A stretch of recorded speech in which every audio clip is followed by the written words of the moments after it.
E o São Paulo conseguiu pela segunda vez nesse Campeonato Brasileiro empatar com um péssimo time da Chapecoense. No vídeo de hoje do canal do Nicola, os desdobramentos do tropeço em Chapecó. Pode rolar demissão ainda nessa segunda-feira? A gente vai tratar sobre esse assunto. Bora falar também sobre Dentinho, que está em São Paulo desde a noite desse domingo. Será que ele vai assinar com o Corinthians? Vou falar também de Abel Ferreira, que pistolou depois do empate do Palmeiras contra o Juventude em casa. 3 reforços garantidos para o Flamengo na próxima temporada. Bora falar ainda a respeito de público. Quem jogou diante de seu torcedor no final de semana não se deu tão bem quanto se imaginava. Para completar, bora contar também sobre o bom momento do Vasco na Série B, além de uma série de outras novidades a partir de agora.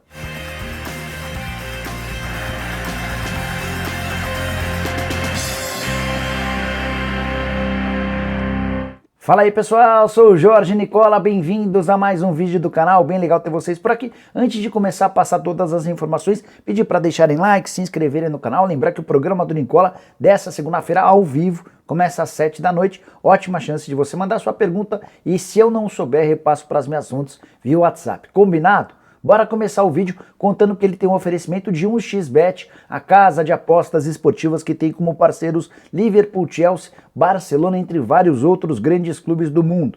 E todo dia é dia de se dar bem na 1xBet. Quer ver? Nessa segunda-feira, por exemplo, tem jogo da Série B às 8 da noite, o Remo recebe o Curitiba, o líder Curitiba precisa voltar a vencer. E as cotações na 1xBet são bem legais para esse jogo. Em caso de vitória do Remo, a gente vai ter R$ 3,04 para cada real apostado. Se der empate, R$ 3,04 também. E se a vitória for do Coritiba, R$ 2,52 para cada real apostado. Se você acertar o seu palpite, pode ter certeza que vai se dar muito bem nessa segunda. Só para completar, vale a lembrança de que usando o cupom Nicola, você tem 100% de bônus no valor do primeiro depósito e o apostador iniciante que perder sua aposta na 1xBet tem até $10 devolvidos pela casa.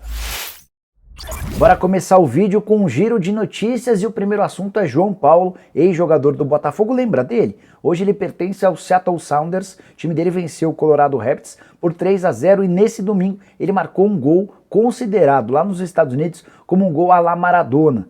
É que o João Paulo sai driblando meio time adversário, pega a bola ainda no campo de defesa e só vai parar com um chute praticamente dentro do gol. De fato, um bonito gol, ótima fase do meio atacante que também passou pelo Santa Cruz. Saindo dos Estados Unidos e vindo para a Série D do Campeonato Brasileiro, os 8 times das quartas de final já estão definidos. Os confrontos são os seguintes: Atlético do Ceará e Ferroviária, América de Natal e Campinense, Caxias e ABC, Uberlândia e Aparecidense. Os times que passarem a fase de semifinal, ou seja, vencerem esses duelos, já estarão na Série C do Campeonato Brasileiro, com destaque para a Ferroviária, do Elano. A gente entrevistou ele na semana passada aqui no programa do Nicola. Se você não assistiu a entrevista, assista, ficou bem legal. Bora falar agora sobre o Vasco, que nesse domingo conheceu sua terceira vitória seguida na Série B. Triunfo por 2-1 contra o Confiança em Aracaju. Vasco chegou a abrir 2-0 com os gols do Germancano e do Ricardo Graça. O Nirley descontou. É bem verdade que o torcedor do Confiança ficou bem bravo com a não marcação de um pênalti quando o jogo ainda estava 0-0. Com a terceira vitória seguida, o Vasco saltou, ganhou 2 posições, pulou do 8º para o 6º lugar, tem 43 pontos ganhos, a 5 do Goiás, que é hoje o 4º e último colocado do G4. Torcida vascaína bastante animada com a possibilidade de acesso depois da recuperação do time, especialmente com a chegada do Fernando Diniz. Bora contar também sobre a tabela de classificação da Série B. O Curitiba é líder com 53 pontos, o Avaí é o segundo com 49, Botafogo e Goiás dividem a terceira colocação 48, como eu contei, o Vasco é o 6º e o Cruzeiro aparece apenas na 12ª colocação, com 35 pontos conquistados. Como você deve saber, final de semana foi de volta do público ao estádio na Série A do Campeonato Brasileiro. Mas ao contrário, pelo menos do que eu imaginava, a presença de torcedores não foi sinônimo de vitórias.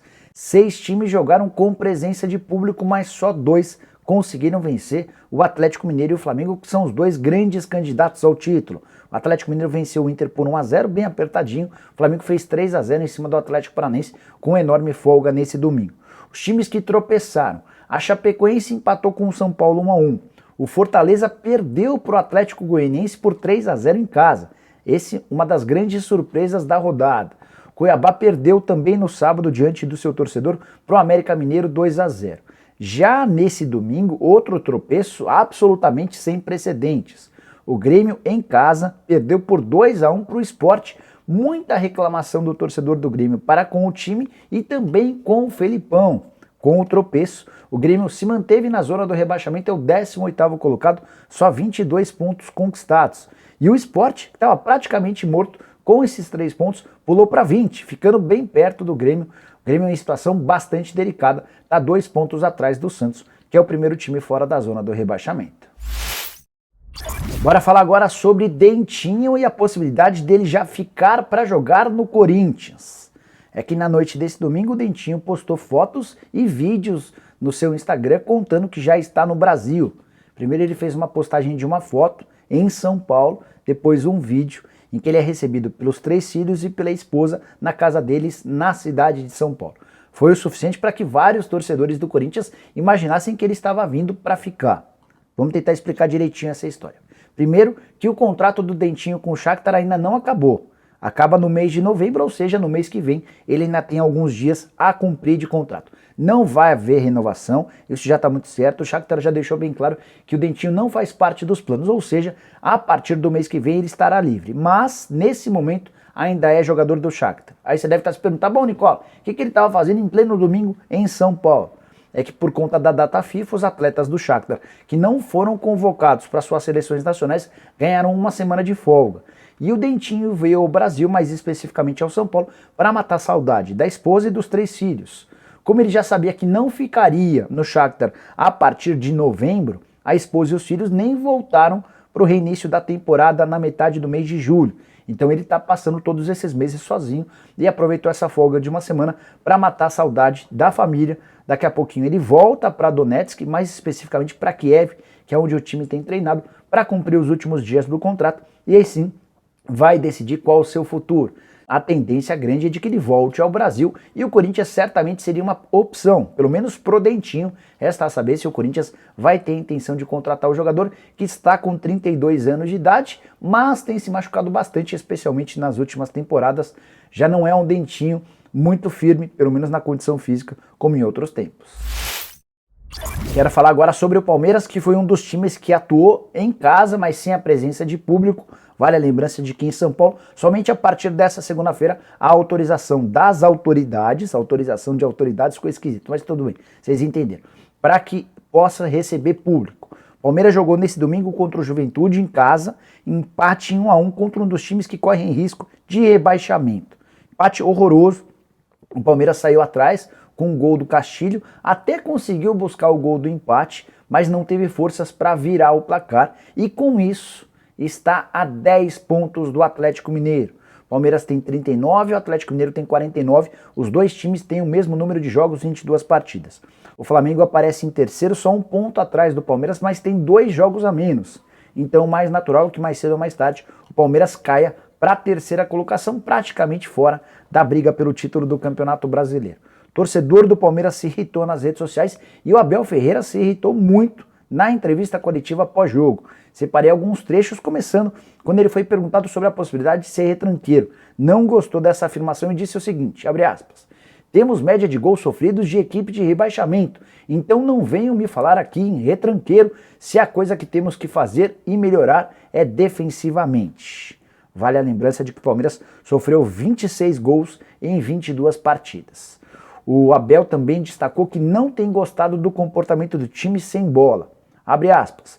Falta de compromisso coletivo defensivo. Esse é o grande problema. Os jogadores foram avisados que o Juventude vinha procurar a bola parada e a transição. O Abel deixou bem claro que o comportamento dos seus atletas em jogos da Libertadores é um, em jogos de Campeonato Brasileiro é outro completamente diferente.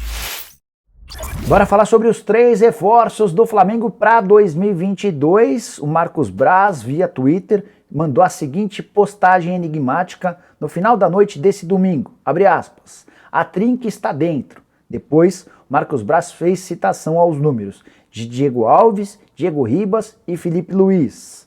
Foi aí que a gente conseguiu constatar que o Flamengo já tem um acordo verbal para a extensão do vínculo dos 3 atletas até dezembro de 2022. Os contratos atuais terminam agora em dezembro desse ano e vão ser prorrogados por mais uma temporada. Ainda estou atrás de detalhes das renovações de contrato, se eles tiveram redução do salário ou se o Flamengo topou bancar os mesmos vencimentos. Só para contextualizar, nesse domingo cheguei a contar para vocês que Diego Alves e Diego Ribas ainda não haviam sido procurados. Essa informação me havia sido passada pelo pai do Diego Ribas, seu Jair Ribas, que é empresário e é representante do Diego já há bastante tempo. Depois da partida com a publicação do Marcos Braz, entrei em contato com o pai do Diego Ribas e ele me afirmou que do vestiário o Diego telefonou para ele para contar que o Marcos Braz havia feito uma proposta e que faltava apenas a assinatura do contrato que vai ocorrer ao longo da semana. Confesso que achei esquisito, né? Em geral, essas renovações não são acertadas da noite para o dia, nem coisas tão rápidas assim. E olha que eu conversei com o pai do Diego Ribas na manhã desse domingo, pouco antes de publicar o vídeo. Mas informação tá aí, o Flamengo já tem um acordo verbal para a extensão dos contratos dos 3 atletas, jogadores importantes. Felipe Luiz titular absoluto, o Diego Alves também é titular, o Diego Ribas é que perdeu um pouquinho do espaço, talvez não seja tão preponderante, embora seja o capitão do time. Para completar, vale a lembrança de que o Flamengo vai atrás de um novo goleiro para 2022, o Diego Ribas já tem como concorrente o Andréas Pereira e o Felipe Luiz nesse momento é soberano na lateral esquerda. Bora fechar o vídeo falando sobre Crespo. Será que ele fica ou não no São Paulo? Existe uma pressão muito grande externa e interna pela demissão do treinador argentino e de toda a sua comissão técnica.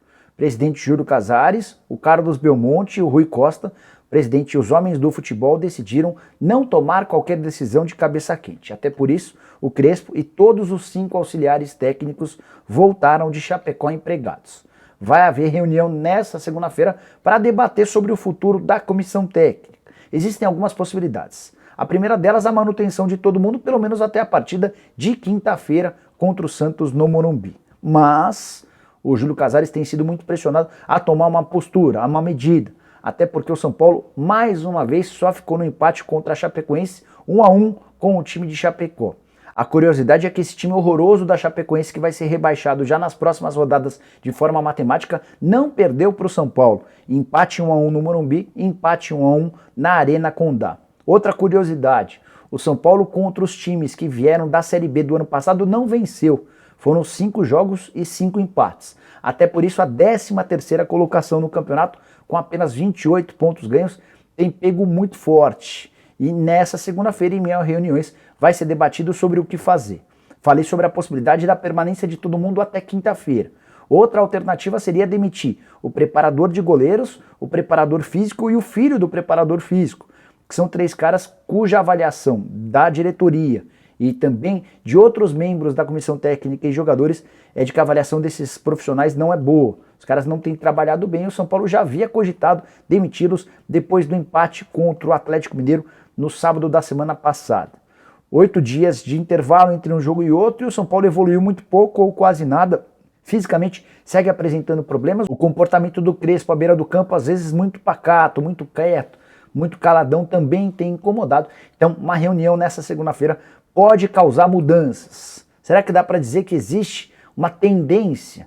Eu vou preferir esperar essa reunião, até porque tem pessoas importantes da confiança do Júlio Casares dentro do departamento de futebol que são a favor da permanência do Crespo e de todos os seus auxiliares, pelo menos até o confronto contra o Santos.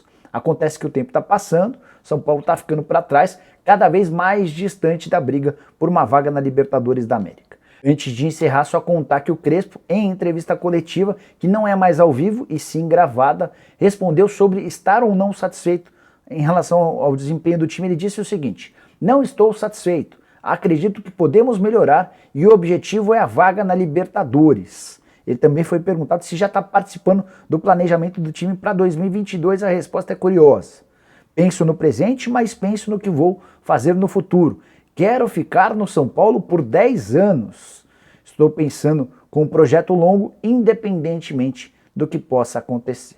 Você, torcedor do São Paulo, na condição de dirigente, faria o quê? Daria mais uma chance ao Crespo? Demitiria ele agora? Demitiria só os auxiliares técnicos? O que você pensa a esse respeito? Use o espaço para comentários para deixar sua opinião. Bom pessoal, eram todas essas as várias informações que eu queria dividir com vocês no vídeo de hoje do canal do Nicola. Espero que vocês tenham curtido o vídeo, deixem like por aqui. Quem ainda não se inscreveu no canal, vai apertar esse botãozinho vermelho de inscreva-se. A gente se vê no fim da tarde com mais um vídeo e a partir das 7 horas da noite com o programa do Nicola. Combinado? Abraço, boa semana para todo mundo. Tchau, tchau.